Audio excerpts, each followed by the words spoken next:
My 10-year-old grandson was left at the airport by my daughter-in-law like forgotten luggage while she boarded a plane with my son and her children to go on a 2-week vacation. Later, she sent me a message. I decided that he is being punished and will stay at home. But instead of getting angry, I took action, and in just 3 days, their idyllic vacation turned into a nightmare of revenge. Before we continue, please subscribe to the channel and let us know where you're listening in the comments. The small figure sitting alone on the bench near gate 47 hit me like a punch to the gut. Even from 50 feet away, I recognized the slumped shoulders, the green backpack with the rocket ship patch. Ethan, my grandson, sat there like forgotten luggage, staring through the window at the plane that should have carried him to paradise. The Hawaii-bound aircraft gleamed in the March sunlight, passengers still boarding. Somewhere in that line were my son Travis, his wife Ashley, and their 2 younger kids, Madison and Kyle, but not Ethan. I quickened my pace, my architect's mind already calculating angles, trying to make sense of what I was seeing. I'd driven here to wish them all safe travels, to see them off on the vacation I'd paid for. $15,000 from my retirement savings meant to give my whole family 2 weeks in paradise. Ethan. My voice came out steadier than I felt. What are you doing out here, buddy? His head snapped up. Those dark eyes, so much like his late mother's, were red-rimmed and wet. He tried to smile, tried to be brave, but his chin trembled. Grandpa, they left without me. The words hung in the air like smoke. I lowered myself onto the bench, my knees protesting. 67 years old and I'd never felt older. What do you mean? We got here early. I was so excited. Grandpa, I had my swimsuit in my backpack and everything. His voice cracked.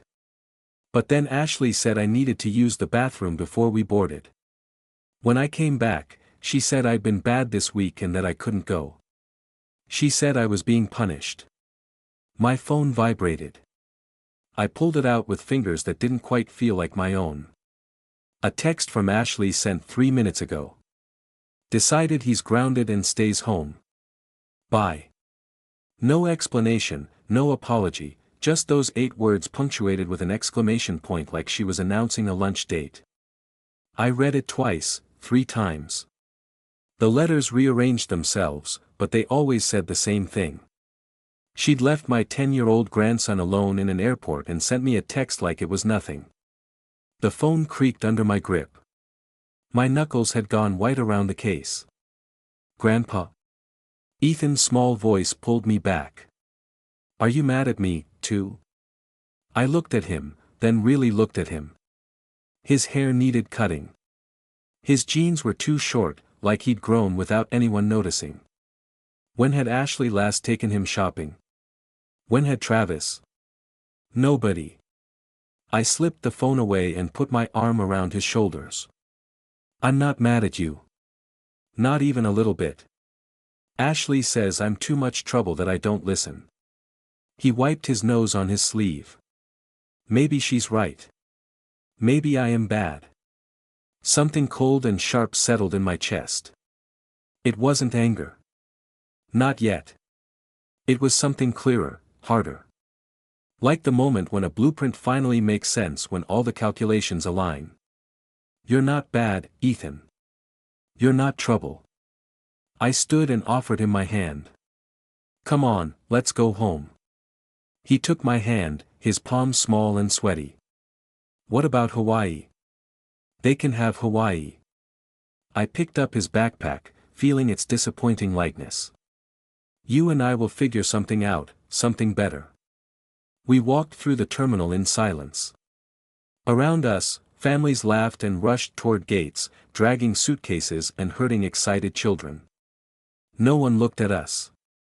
No one saw a grandfather whose family had just shown him exactly how little his generosity meant.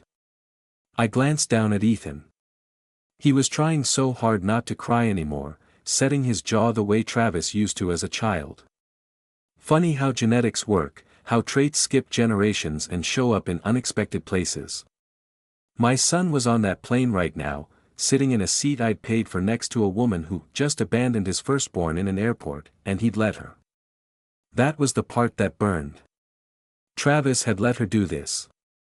The parking garage smelled like exhaust and stale air. I loaded Ethan into my Silverado.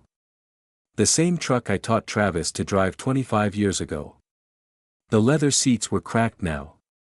The dashboard faded, but the engine still purred. "Can we get ice cream?" Ethan asked quietly. "Absolutely." I checked my mirrors, backed out.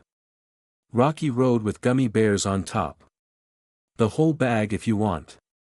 He smiled, then just a little. It didn't reach his eyes, but it was something. As I merged onto the highway back to Orlando, my mind was already working. 40 years in architecture had taught me how to see structures, how to find weak points, how to understand what holds buildings up and what makes them fall. The phone sat in my cup holder. Ashley's message still glowing. 8 words. She probably thought she was clever, in control. She'd probably convinced Travis this was reasonable. I merged into the left lane and pressed the accelerator.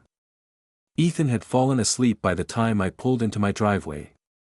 His head rested against the window, mouth slightly open. I sat there, engine idling, looking at my house, the house I'd designed myself. The house where Travis and Ashley had been living rent-free for 4 years. The house that was still legally and completely mine. I carried Ethan inside and laid him on the couch, covering him with the old quilt. He didn't stir. The kid was exhausted, emotionally drained, in the way only children can be when adults fail them. I stood in my kitchen and let myself feel it. Not just anger, something colder, more surgical. Ashley had made a calculation today. She'd decided her comfort was worth more than a 10-year-old boy's dignity. She'd decided I would just accept this, clean up her mess, keep quiet like always. She'd miscalculated. Tomorrow I'd start making calls. But tonight, I sat in my armchair and watched Ethan sleep. This kid who'd lost his mother too young and was now being erased by a woman who saw him as nothing but an inconvenience. Not on my watch. Not anymore. The house was too quiet after Ethan went to bed around 9 o'clock. I'd made him dinner. Chicken nuggets and mac and cheese, and we'd watched a movie together. He'd laughed a few times, which felt like a miracle. But when I tucked him into the guest room, I saw that distant look in his eyes again. I sat in my study, surrounded by 40 years of blueprints and awards, and let myself remember. I remembered the call 5 years ago, Travis's voice on the phone, broken and raw. "Dad, she's gone. Julia's gone. A car accident on I-4. Some texting teenager who ran a red light. Julia died at the scene." Ethan was 5 years old. I'd driven to their apartment that night and found Travis sitting on the floor, still in his work clothes, staring at nothing. Ethan was asleep in his bedroom, oblivious. I'd sat with my son until morning, not saying much, just being there. The next few months were rough. Travis was a zombie, just going through motions. I'd taken Ethan most weekends, sometimes whole weeks. We'd built a treehouse together that summer. While I built it, he handed me tools and told me stories about dragons. That kid had his mother's imagination. "Grandpa, will Dad be okay?" he'd asked one afternoon, his hands covered in wood stain. "He will," I'd promised. "It just takes time." I'd believe that. I'd believe Travis would heal, that we'd figure it out as a family, that Ethan would grow up knowing he was loved. Then Ashley appeared. They met at Travis's company holiday party about 18 months after Julia's death. Ashley was vibrant, charming, always smiling. She worked in marketing, knew how to make people feel special. Travis lit up around her in ways I hadn't seen since before Julia died. "She's amazing, Dad," he told me after their 3rd date. "She's so good with Ethan. She could be really good for us." I'd wanted to believe it. So, when Travis introduced me to Ashley properly, I'd smiled and told her I was glad to meet her. The early signs were subtle. I noticed them, but I told myself I was being paranoid, overprotective. At Travis and Ashley's wedding, there was a moment during the family photos. The photographer wanted a shot of just Travis, Ashley, and their kids. Madison was too. Ashley's from a previous relationship.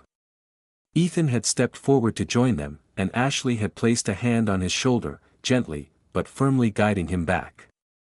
"Just my daughter for this one, sweetie," she'd said with that bright smile. Travis hadn't said anything. I'd watched him avoid Ethan's confused eyes. After the wedding, they'd needed a place to stay. "Just temporarily, Dad," Travis had assured me. "Until we find something." My house was big enough. For years later, they were still there. I'd watched the pattern develop. Ashley would make dinner, but forget to call Ethan until everyone else had been served. His portions were smaller. His birthday presents cost less than Madison's or Kyle's. Kyle was 2 now. Ashley and Travis's son together. When Ethan made the honor roll, Ashley barely acknowledged it. When Kyle learned to use the potty, there was a full celebration. "She's just busy with the little ones," Travis would say when I pointed it out. "You know how it is with toddlers."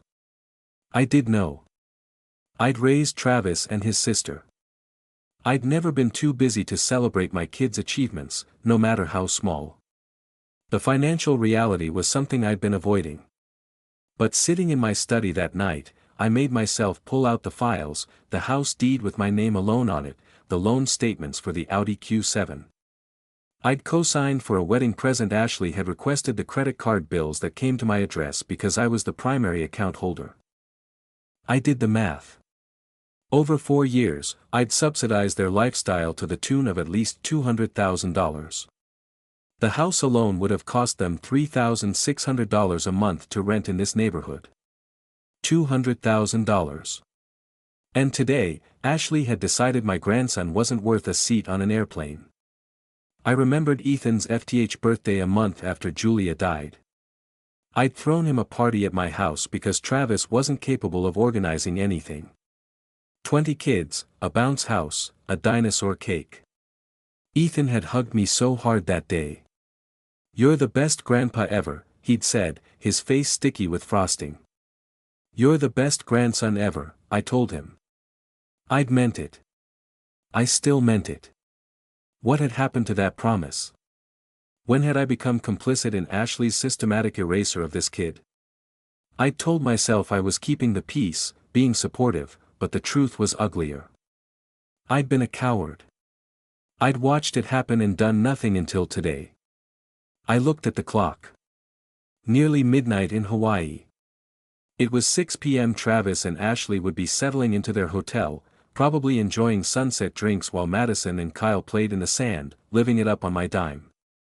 My phone sat on the desk, still showing Ashley's message. "Decided he's grounded and stays home. Bye." The casual cruelty of it still made my chest tight. But beneath the anger, something else was forming. Something cold and precise. Architecture had taught me that the most elegant solutions are often the simplest. You don't need complicated schemes or dramatic confrontations. You just need to know which support beam to remove. I opened my laptop and started making notes. Names, numbers, account information. By 2 a.m., I had a list. By 3, I had a plan. It wasn't complicated. It was remarkably straightforward, which made me smile for the first time since the airport. 40 years of building had taught me construction, but it had also taught me demolition. And sometimes demolition is the only path forward. I checked on Ethan one more time before bed. He was sprawled across the mattress. One arm hanging off the side, deeply asleep. His face was peaceful now, younger looking in sleep. "It's going to be okay, buddy," I whispered. "I promise." This time, I meant to keep that promise. No more being quiet. No more keeping the peace. Ashley had made her choice today when she left him in that airport. Now, it was my turn to make mine. The next 3 days passed in a strange kind of clarity. Ethan stayed with me, sleeping in Travis's old room, and I told him his dad and Ashley were having some time away. He seemed relieved more than upset, which told me everything. I spent those days doing what architects do best, analyzing structures. Only this time, the structure was my own life. On the morning after the airport, I pulled out my file cabinet. Property deed for the house purchased 20 years ago, entirely in my name. Mortgage paid off in 2015. Current market value, $950,000. Travis and Ashley had been living here rent-free for 4 years. I did the math. Comparable rentals ran $3,600 a month. That was $172,000 in housing alone. But it didn't stop there. I found the paperwork for the Audi Q7. Ashley had wanted it as a wedding present. I'd co-signed the loan, $48,000. They'd made maybe 6 payments before money got tight. Guess who'd been covering it? Then the credit cards, 5 of them, all with my name as primary account holder. Ashley was an authorized user on all. I pulled up the statements online going back 4 years. Nordstrom, Sephora, Whole Foods, Soul Cycle Premium Membership, $600 a month, Louis Vuitton, Tiffany. The charges went on and on. A parade of Ashley's lifestyle funded by my retirement account. The total made me set down my pen and laugh. Not a happy laugh. The kind that comes when something is so absurd you can't believe it's real. $214,000 over 4 years. That was the price tag for my silence. Apparently, the cost of not making waves while my grandson got pushed to the margins. Grandpa. Ethan appeared in my study doorway, holding his math workbook. Can you help me with fractions? Of course, buddy. I closed the files. Pull up a chair. As I helped him, I watched him. Really watched. He was careful with the pencil, double-checking his work, nervous about mistakes. That wasn't how kids should approach homework. That was how kids approached it when mistakes felt catastrophic. You're doing great. I told him when he got an answer right. His whole face lit up. Really? Really? You're smart, Ethan. You know that, right? He shrugged. Ashley says I need to try harder. That I'm not as quick as Madison. Madison was 7. Ethan was 10. Different grades entirely. Ashley doesn't know what she's talking about. After Ethan went to play outside, I made coffee and stood at the kitchen window watching him climb the old oak tree. My mind kept circling back to that number. $214,000. And for what? So Ashley could play Lady of the Manor. So Travis could avoid growing up. So they could both pretend Ethan didn't exist while living in a house I'd built with my own hands. I thought about all the times I'd bitten my tongue. All the times I'd watched Ashley forget to include Ethan in family photos or serve him smaller portions or roll her eyes when he tried to talk to her. All the times Travis looked away too weak to stand up for his own son. I told myself I was being supportive, patient, understanding. What I'd actually been was a doormat, an ATM with a heartbeat. The house phone rang and I let it go to voicemail. Probably Travis calling from Hawaii to explain.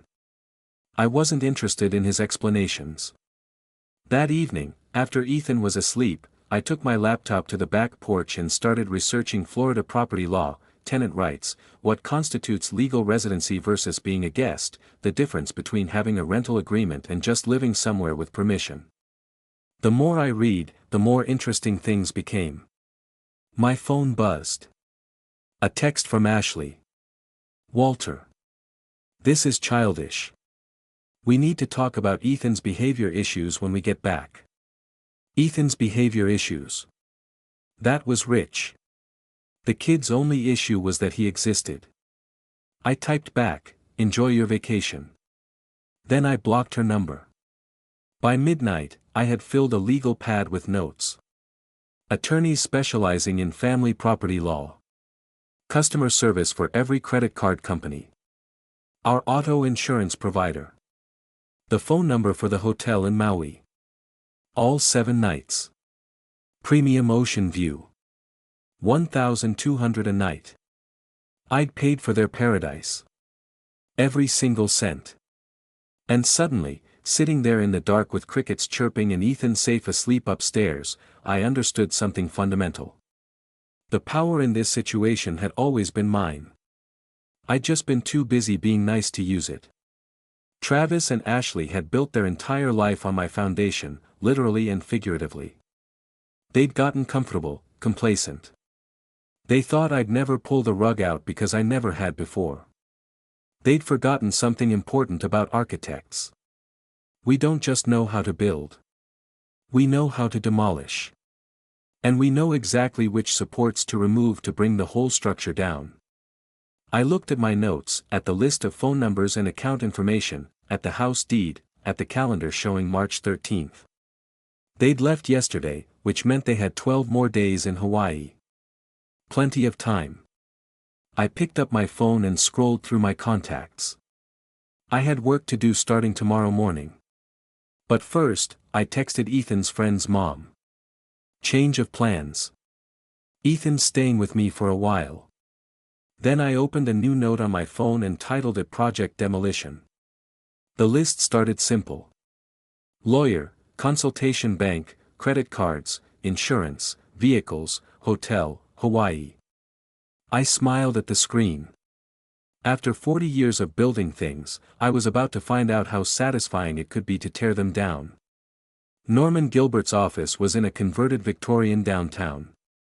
All dark wood and leather furniture that smelled like old books. I'd never needed a lawyer before, but I'd heard Norman's name around town. He had a reputation for being thorough, discreet, and effective. Mr. Thornton, he shook my hand. What can I do for you? I laid it out. The house, the lack of rental agreement, 4 years of free living. I kept my voice neutral, factual. Let the numbers speak. Norman listened, making notes. When I finished, he leaned back. Let me make sure I understand. Your son and his wife live in your house. No lease, no rental agreement. They don't pay rent, utilities, or property taxes. Correct. And the house is solely in your name. Purchased before either of my marriages. Only my name on the deed. He tapped his pen against the pad. Then legally they're guests in your home. You have the right to ask them to leave. Florida law requires reasonable notice. Typically 15 to 30 days for someone residing in a property, even without a formal agreement. 15 days. That's reasonable. I can draw up the paperwork today, a formal notice to vacate. He paused. May I ask what prompted this? I told him about Ethan, about the airport. Norman's expression didn't change, but something shifted in his eyes. I see, he said quietly. And the child is with you now? He is good. He pulled out fresh paper. Let's also discuss custody arrangements. If your son agrees to let the boy live with you permanently, we should formalize that. I left Norman's office an hour later with documents and a follow-up appointment. The eviction notice would be delivered March the 16th, giving Travis and Ashley exactly 15 days from when they returned. Next stop, the bank. The branch manager, Patricia, had handled my accounts for 15 years. Mr. Thornton, how are you? I need to make changes to my credit card accounts. We sat in her office while I went through each card. I want to remove Ashley Thornton as an authorized user on all of these. Effective immediately. Patricia's fingers flew over her keyboard. All 5 cards. All 5. And these joint accounts with Travis Thornton. Freeze them. No new charges. She glanced up, curious, but professional. Done. Change is effective within 24 hours. Perfect. One more thing. The auto loan for the Audi Q7. I'm listed as co-signer. I want to be removed. That requires the primary borrower to refinance or pay off the loan. I understand. She made notes. If Mr. Thornton defaults while you're still on it, you'll be liable. Then remove me today and notify him he has 30 days to refinance or return the vehicle. Her eyebrows rose slightly. I'll process that immediately. From the bank, I called the insurance company. Shorter conversation. I need to remove a vehicle from my policy. The Audi Q7 effective March 15th. That's in 2 days, Mr. Thornton. Correct. After hanging up, I sat in my truck and pulled out my phone. The hotel in Maui answered on the third ring. Waya Beach Resort. This is Lena. How may I help you? Hi, Lena. Walter Thornton. I have a reservation under my name. I need to make some changes. Of course, Mr. Thornton. One moment. A pause. Yes, I see your reservation. Ocean View Premium Suite checking out March 22nd. I need to cancel the prepayment. I'll be requesting a refund to my credit card. Another pause longer. Mr. Thornton, the guests have already checked in. They arrived yesterday. I understand. The guests can remain if they'd like, but they'll need to provide their own payment going forward. The guests will need to provide alternate payment within 24 hours or will have to move them to different accommodation. That sounds reasonable. May I ask, is there a problem with the reservation? There was a miscommunication about who would be attending this vacation. I could hear the understanding in her voice. I see. We'll contact the guests this evening about the payment change. Anything else? Actually, yes. Do you have availability in a standard room? Something more economical? We do. Our garden view rooms are $200 per night. Perfect. Let them know that's an option. After I hung up, I allowed myself a small smile. Travis and Ashley were in Hawaii right now, probably lounging by the pool, drinks in hand, living the dream on my dime. Tomorrow morning, that dream was going to develop cracks. I drove home where Ethan was doing homework at the kitchen table. Did you have a good day, Grandpa? Very productive. I ruffled his hair. How about pizza for dinner? Can we get the one with stuffed crust? Absolutely. While Ethan went back to homework, I sent one more email to the travel agency that had arranged tours and excursions. Snorkeling, helicopter tour, fancy luau, all paid for with a gift certificate I'd purchased. I need to cancel gift certificate number GC49832. Please process a refund. I hit send and closed the laptop. My phone sat silent. No calls from Hawaii yet. Too busy enjoying their family vacation. The family that apparently didn't include Ethan. I looked at the calendar. March 13th. In exactly 3 days, Ashley would try to use a credit card and find it declined. The hotel would inform them their room was no longer paid for. Tours canceled. And on their doorstep, an eviction notice would be waiting. I thought about texting Travis, giving him a heads up. That's what the old Walter would have done. But that Walter had died at gate 47. This Walter had work to do. I sent Ethan a text. Get ready, kid. Next week, we're redecorating your room. Any color you want. His response came immediately. Really? Even blue? Even blue. Then I turned my phone to silent and started making pizza. March 14th, day 2 of their Hawaiian vacation. I woke early, made Ethan breakfast, and dropped him at a friend's house. Then I came home, poured coffee, and waited. The first domino should be falling right about now. In Maui, it would be around 8 o'clock in the morning. Ashley would be having her poolside breakfast. Probably planning her day. Spa appointment at 10 o'clock. Lunch at that overpriced beachfront restaurant. All on my dime. Except it wasn't my dime anymore. My phone buzzed at 11:47 a.m. A text from Travis. "Dad, can you call me? Having some issues with the cards." I set the phone down and took another sip. Issues with the cards. One way to put it. I didn't call back. Instead, busy today. Everything okay? Three dots appeared. Disappeared. Appeared again. Cards aren't working. All of them. Can you check your account? My account is fine. Just checked this morning. More dots. I could practically feel his confusion. That doesn't make sense. Ashley's cards aren't working either. Strange. Maybe call the bank. I was enjoying this more than I should have. Each text was confirmation that my plan was working exactly as designed. The real satisfaction came an hour later. My phone rang. Unknown number 808 area code, Hawaii. "Mr. Thornton, this is Lena Vasquez from the WY Beach Resort." "Yes, Lena. How can I help?" "I'm calling to confirm. We processed the refund as requested.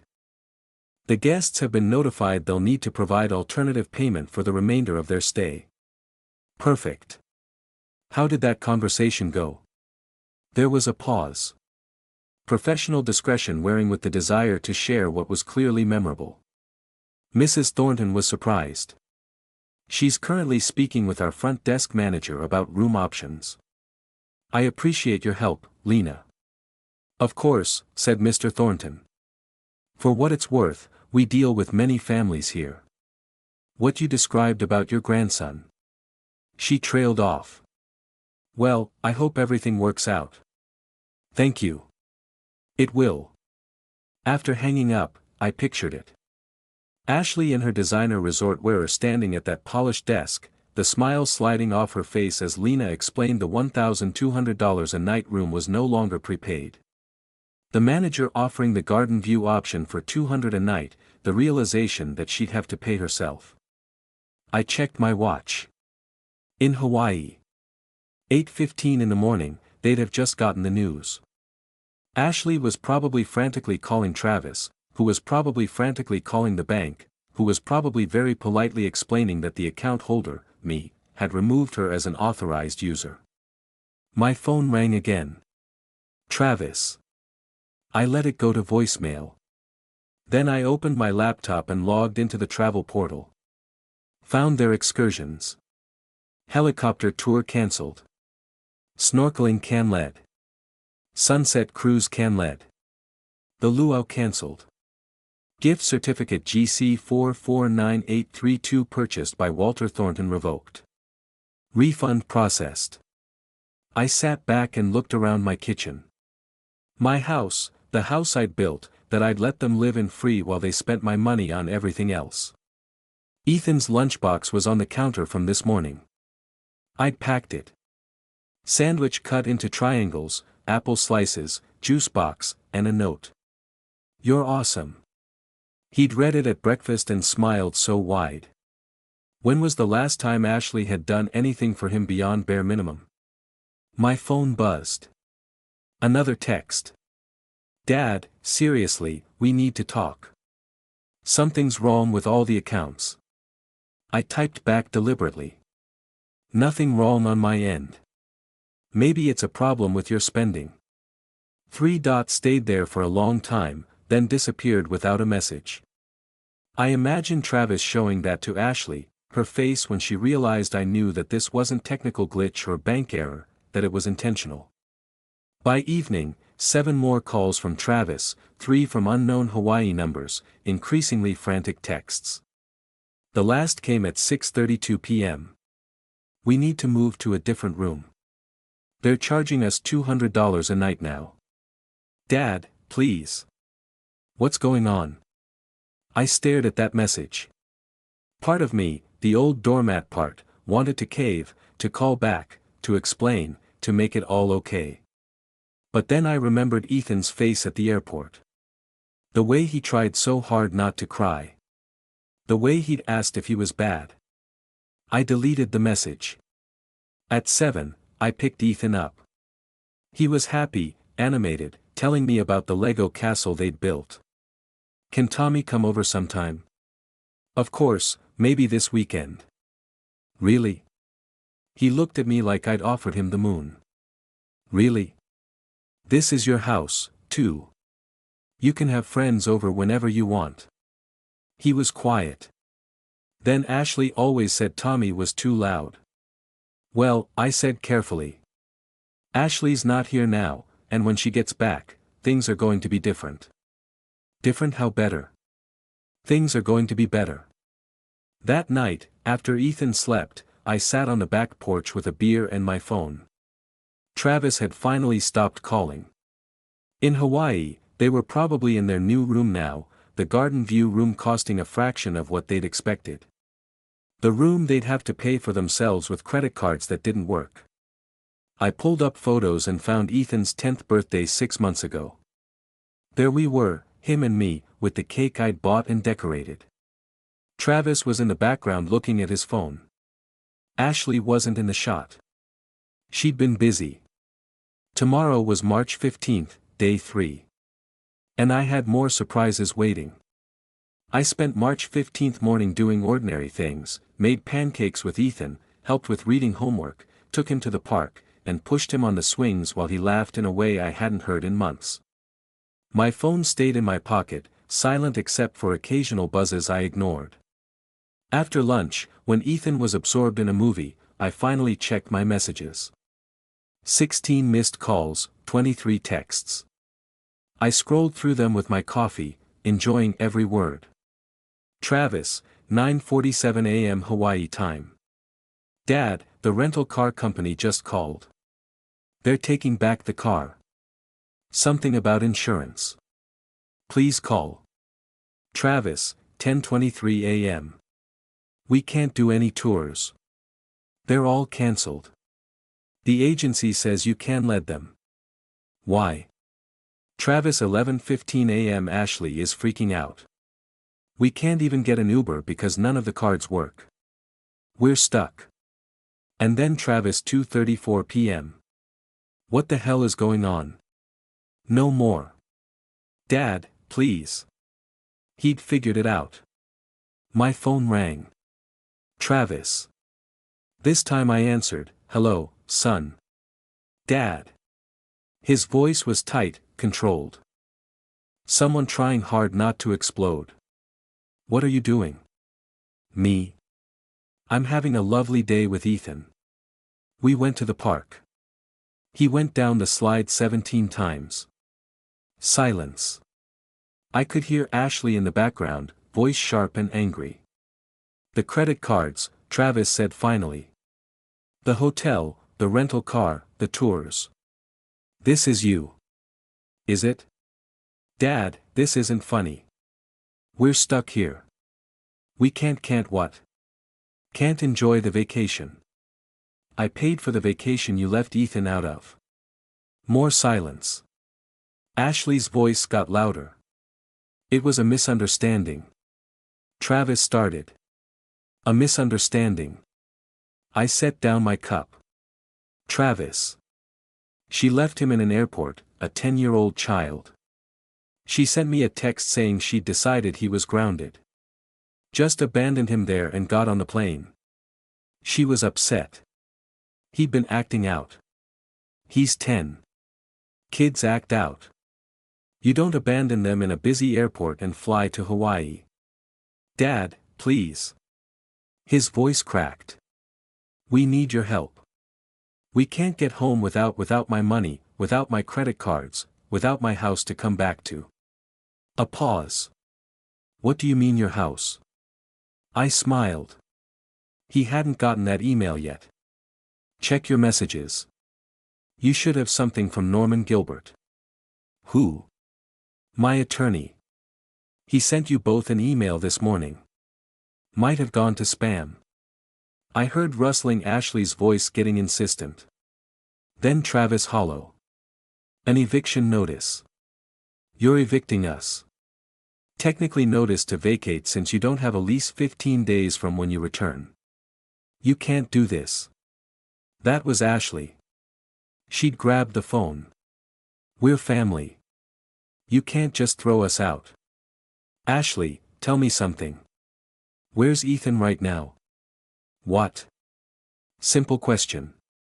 Where is my grandson? The one you left at the airport 2 days ago. She didn't answer. He's here with me.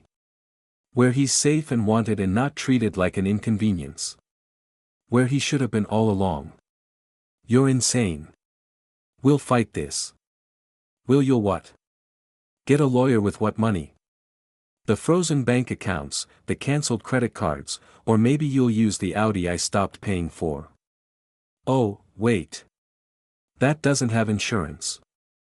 I could hear her breathing sharp and angry. This is because of him, isn't it? Her voice was venomous. That kid has been a problem since day one. He needs discipline. That kid is your stepson, Travis's son, a child who lost his mother and deserved better than you. Travis, are you hearing this? Your father is choosing some brat over your own family. My family, I said quietly, is currently eating popcorn and watching movies in my living room. Your family is in a budget hotel room trying to figure out how to pay for dinner. Very different situations. Ashley was screaming now, but Travis had taken the phone back. Dad. His voice shook. What do you want? What will it take to fix this? I looked at Ethan through the doorway, laughing at something on screen, relaxed in a way he never was around Ashley. I want you to think about what you've done, both of you.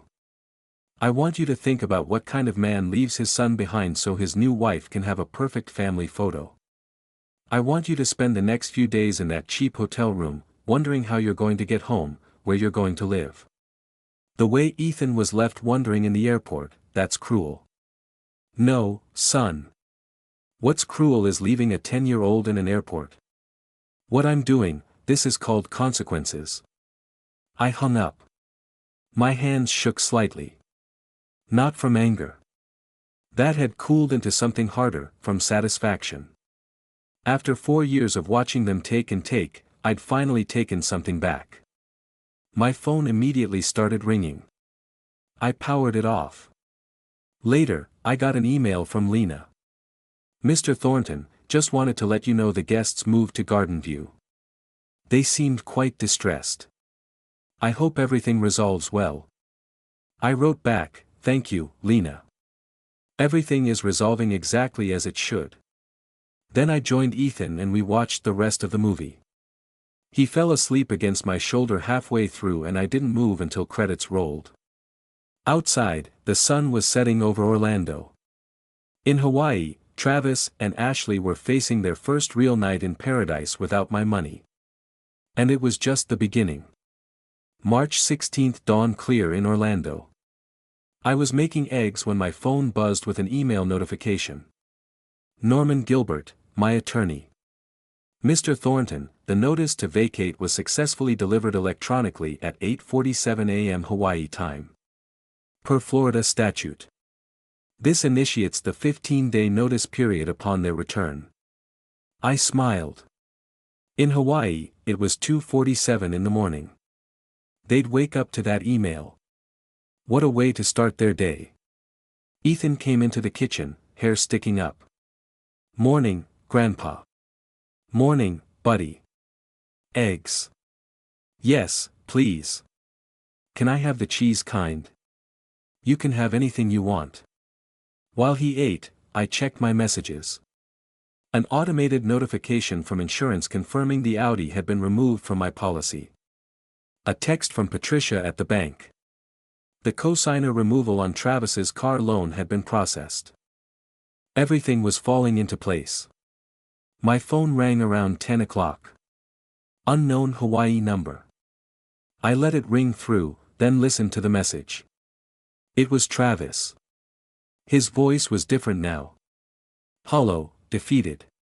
Dad, we got the eviction notice. The email from your lawyer.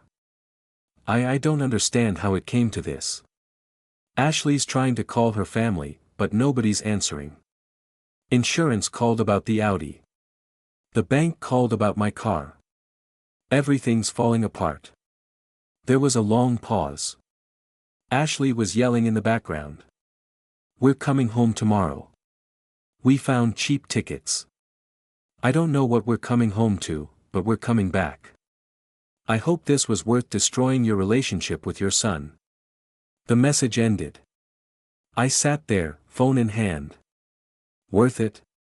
I looked out at Ethan climbing the oak tree, fearless and laughing. A kid who'd been invisible in his own home, left in an airport like forgotten luggage. Yeah, it was worth it. Around noon, my phone rang again. Ashley's mother, Carol, I answered. Hello, Carol. Walter, her voice was tight. Did you really leave Ethan at the airport? Actually, Carol, it was the other way around. Ashley left Ethan at the airport.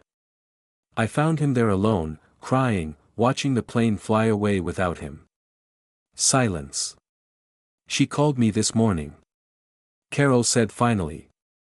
Told me some story about you cutting off their money, canceling their vacation, evicting them. She wanted me to wire her cash. Said you'd gone crazy. Did you? No, because first I called Travis's sister, Amy. And Amy told me she'd gotten a very different phone call from you last week about what really happened. I'd forgotten about that call. Travis's sister and I had always gotten along. When I'd told her about Ethan, she'd been horrified. I'm ashamed, Carol continued, that my daughter could do something like that to a child, to any child, but especially one who lost his mother so young. I appreciate you saying that. Ashley's been calling me every hour. I'm not answering. Neither is her sister. We both told her the same thing. Fix what you broke or don't call us. Carol paused. That boy is welcome at my house anytime, Walter. Anytime at all. After we hung up, I sat back. I'd made that call to Carol a week ago, right after the airport, betting that a grandmother's heart would override any loyalty to Ashley. I'd laid out exactly what happened, provided the text Ashley had sent me explained the years of small cruelties.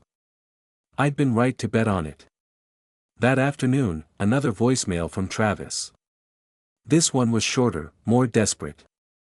Dad, Ashley tried to call her mom, her sister. Nobody's picking up. How did you talk to them? What did you tell them? There was a bitter laugh. Of course you did. You planned all of this, didn't you? Every single piece. The cards, the hotel, the eviction notice, even poisoning Ashley's family against her. I told them the truth, son, I said to the empty kitchen. That's all I had to tell them. By evening, I'd gotten 6 more calls from Hawaii. The messages grew increasingly frantic.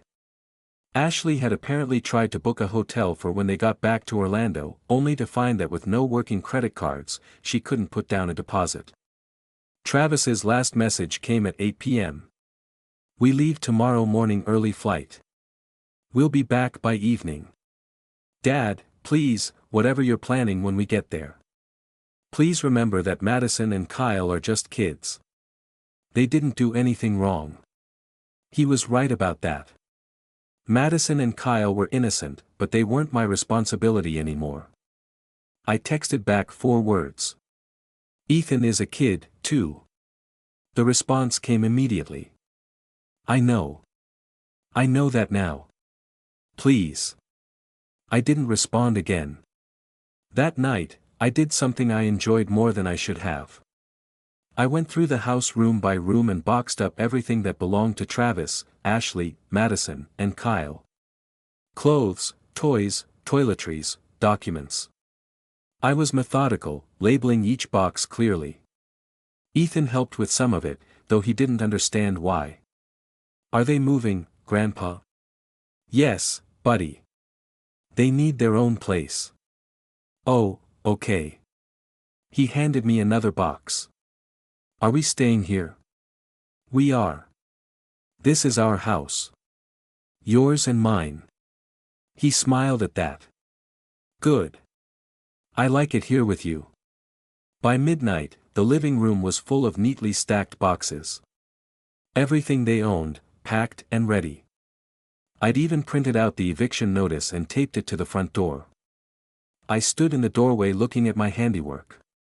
For years they lived here. For years of taking my money, my home, my generosity, and giving nothing back except mistreatment of a child. Tomorrow they'd walk through that door and see exactly how much power they'd never actually had. Tomorrow the fantasy would end. March 17th, the day they came home. I knew their flight schedule. They'd land at 6:23 p.m. An hour through the airport, 30 minutes home. They'd arrive around 8 o'clock. Ethan was at school, blissfully unaware. I'd arranged for him to sleep over at Tommy's. Whatever happened when Travis and Ashley walked through that door? I didn't want Ethan near it. At 3, my phone rang. Travis calling from Maui Airport. "We're boarding soon." His voice was exhausted. "Dad, what are we coming home to? The consequences of your actions. Can you just tell me what to expect? Your belongings are packed. The eviction notice is on the door. You have 15 days to find somewhere else." 15 days. He said it like a foreign language. Where are we supposed to go? That's not my problem anymore. We have kids, Madison and Kyle. You have 3 kids. I interrupted. You keep forgetting. Ethan is your child, too. I know that. I think you've spent 4 years letting your wife treat him like he doesn't exist. I think you let her leave him in an airport and got on a plane without looking back. Silence. And now you're upset there are consequences. That the free ride is over. Dad, I'll see you at 8. I hung up. An hour later, Ashley called, voice shrill and desperate. "Walter, you have to stop this. We have nowhere to go. No money, no credit cards. You have Travis's salary. You're adults. Figure it out.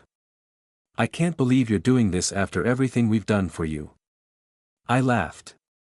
Done for me? Let me read you something. In 4 years, you've cost me $214,000. Housing, car payments, insurance, credit cards, various loans. You've done nothing except take. We gave you family. We gave you grandchildren. You gave me access to grandchildren while systematically abusing one. That's not a gift, Ashley. That's hostage taking. She started crying. Big dramatic sobs. My mother won't even talk to me. My sister hung up. What did you tell them? The truth. That you left a 10-year-old boy in an airport because he was inconvenient. He was being difficult. He's a child, Ashley. A child who'd already lost his mother. He didn't need to learn anything except that he was loved. Instead, you taught him he was disposable. The line went quiet. When you get here, I said, your things will be packed. Take them and go. You have 15 days, but I suggest you do it tonight. Travis won't let this happen. He's your son. Where was that spine when you were mistreating his firstborn? Where was it at the airport? I ended the call. The hours crawled. I made dinner, but couldn't eat. Checked the boxes one more time. Confirmed Ethan was settled at Tommy's. At 7:45, a text from Travis. We just landed. I texted back. See you soon. Then I settled into my armchair with a book. Door unlocked, waiting. They arrived at IT-17. I heard the rental car pull in. Car door slammed. Madison's voice. Why are there boxes? The front door opened. I didn't look up. Hello, Travis. Ashley. The silence was profound. They took in the scene. Stacked boxes, empty spaces, the eviction notice. Dad, Travis said finally. What have you done? I marked my page. Travis looked terrible, exhausted, unshaven. Ashley looked worse. Her facade cracked. Madison and Kyle stood behind them, confused. "I've packed your belongings. Everything is labeled." Ashley's face went from pale to red. "You can't do this. This is illegal." "It's completely legal. You're not tenants. You have no lease. You're guests who've overstayed their welcome." Travis moved forward. "Dad, please. We need time. You have 15 days. That's what the law requires. 15 days to find a place, move, figure out our entire lives. You had 4 years to figure out your lives. You chose to spend them living off me." Ashley grabbed Travis's arm. "Don't beg him. We don't need his charity." I smiled. "Ashley, you've lived on my charity for your entire marriage. My house, my money, my cars, my insurance, everything you have, I gave you. And you repaid me by treating my grandson like garbage. Where is he?" Travis looked around. "Where's Ethan?" "Somewhere safe, away from you." That hit him. I could see it.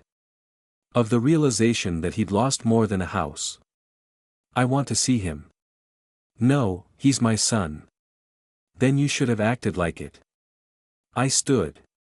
"Take your things and go. You have 3 hours." 3 hours? That's not enough. "Then come back tomorrow." "But you will not sleep here tonight." Ashley started crying again.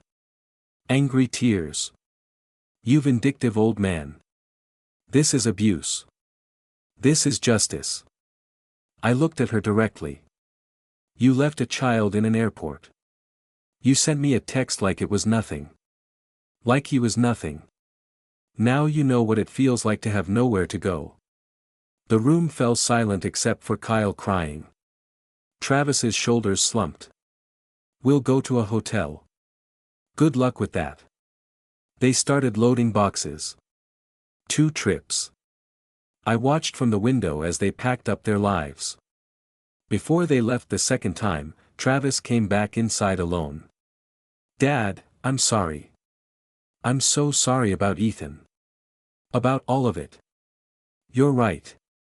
I should have protected him." "Yes, you should have. Can I see him, please?" I studied my son's face. For the first time in 4 years, I saw a genuine remorse. "Not tonight, but soon. When I'm ready." He nodded and left. I watched them drive away, Ashley staring ahead, Madison and Kyle in the back surrounded by boxes. Then I locked the door and sat in the quiet house. My phone buzzed. A text from Ethan. "Having fun at Tommy's. His mom says I can come over anytime." I smiled. "That's great, buddy. See you tomorrow." Tomorrow we'd start fresh. Just the 2 of us. Tonight, justice had been served. The next 2 weeks passed in strange peace. Ethan flourished like a plant. Finally moved into sunlight. He laughed more, talked more, started inviting friends over without asking permission. Travis called 3 times. I didn't answer. Ashley tried once. I hung up when I heard her voice.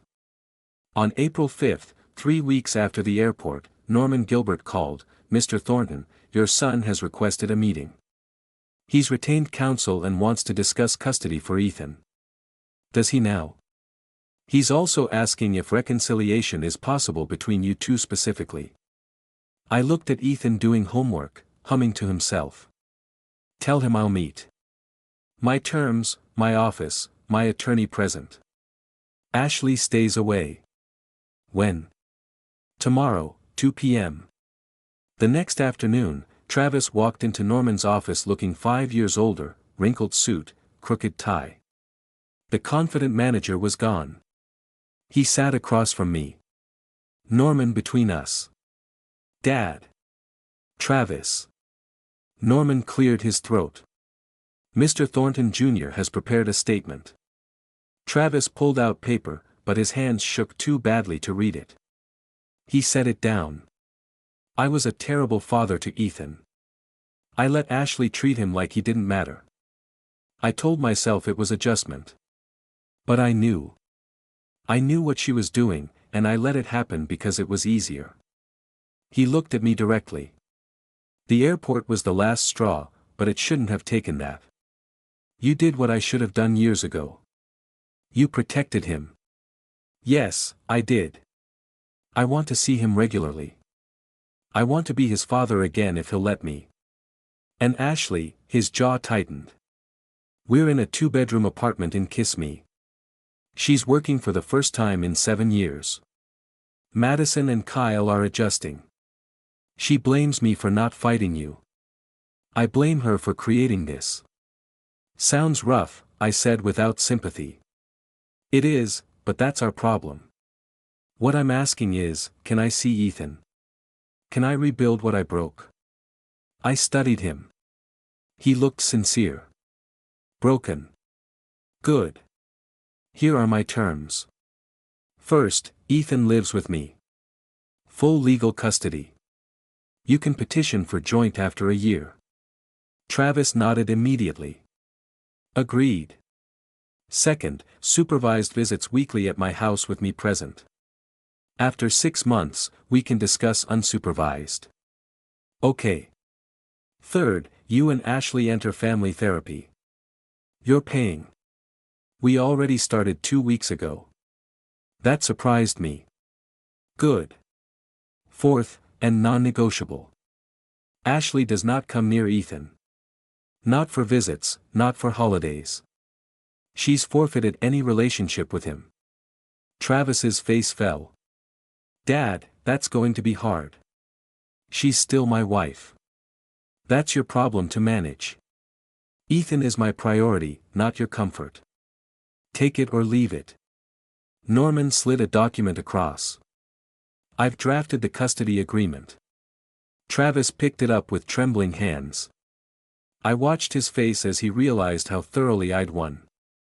Legal custody, supervised visits, therapy requirements, everything spelled out, giving him almost nothing. He picked up the pen. One question. Is Ethan okay? Is he happy? He's better than okay. He's thriving. Travis's eyes went red, but he didn't cry. He just signed each signature looking like it cost him something. You can see him Saturday, 2 p.m. Don't be late, Travis stood. Thank you, Dad, for protecting him when I wouldn't. Don't thank me. Show me. Show up. Be present. Be the father he needs. He nodded and left. Norman waited. That went better than expected. He's lost everything. The least he can do is be a decent father. And if he isn't, then the agreement gives me power to cut him off completely. I smiled. I learned my lesson about being too trusting. That evening, I sat Ethan down. Your dad wants to see you. He'd like to visit on Saturdays. Ethan was quiet. Do I have to? No. Never. But I think he's trying, buddy. He made bad choices, but he's your dad. What about Ashley? Ashley won't be coming around ever. Ethan's shoulders relaxed. Okay, then maybe I'll see Dad. If you're there, too. I'll be right there always. Saturday came. Travis arrived at 1:58 p.m. carrying a wrapped present. Hi, Dad. Travis, I let him in. Ethan was building with Legos. He looked up. Hope, fear, anger, sadness, all crossing his face. Hey, Ethan, Travis said quietly. Hi. I brought you something. He held out the present. Ethan unwrapped it slowly. Inside was a photo album, pictures of Julia, his late mother. Ethan as a baby.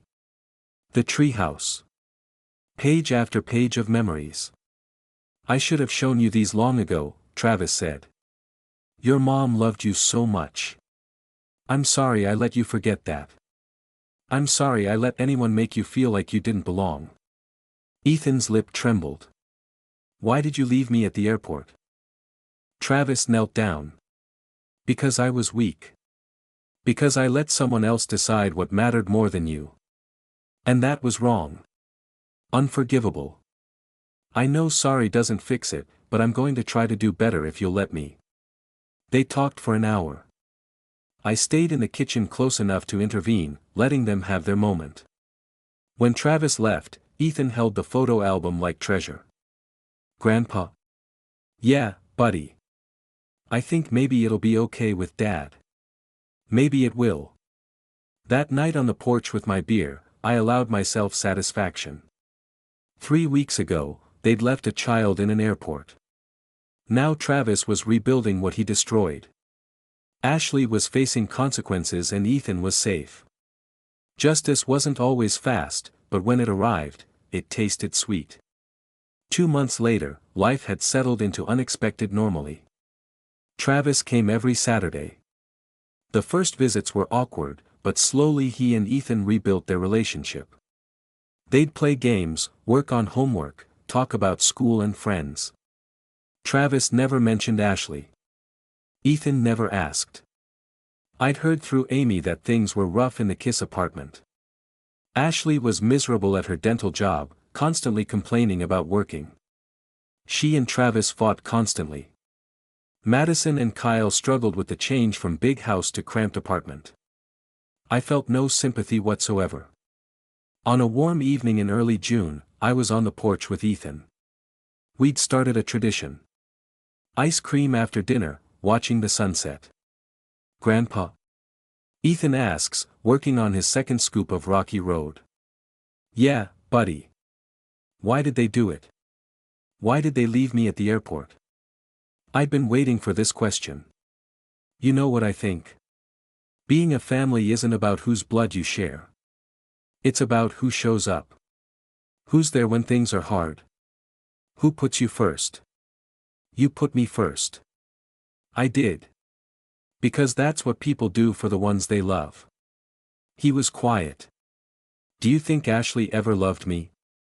That one was harder. I think Ashley loved the idea of a perfect family more than she loved the actual people in it.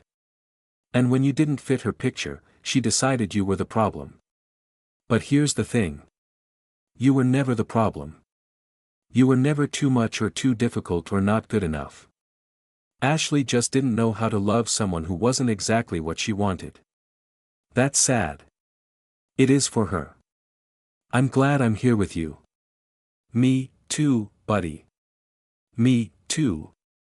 We sat as the sun painted the sky orange and pink, and I felt something I hadn't felt in years. Complete peace. The house was ours. The future was ours. Nobody was taking that away. The doorbell rang around 8. I wasn't expecting anyone. Travis stood there alone. Can we talk? I let him in.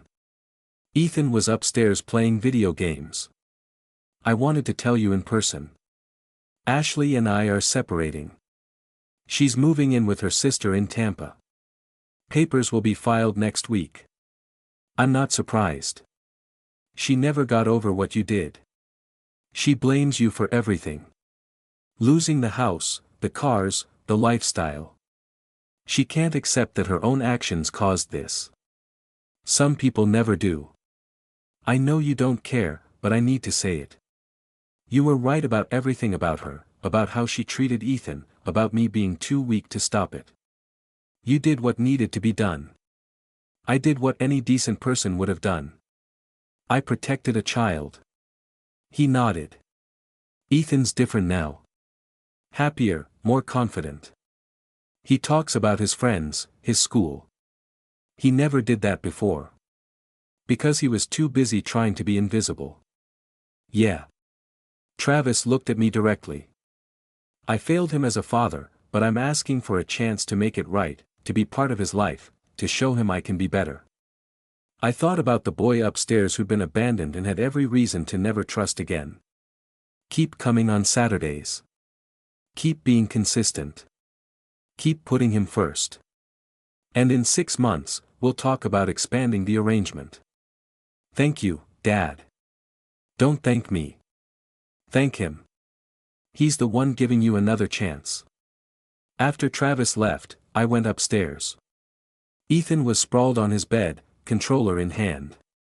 Hey, champ. Your dad stopped by. I know. I heard. He paused his game. He's getting divorced, isn't he? Yeah, he is.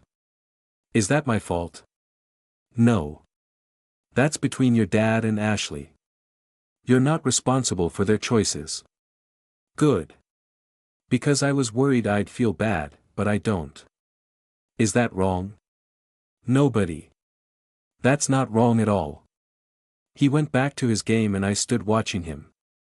This kid who'd been discarded, made to feel small and unwanted, who'd sat alone in an airport, he was going to be okay, better than okay.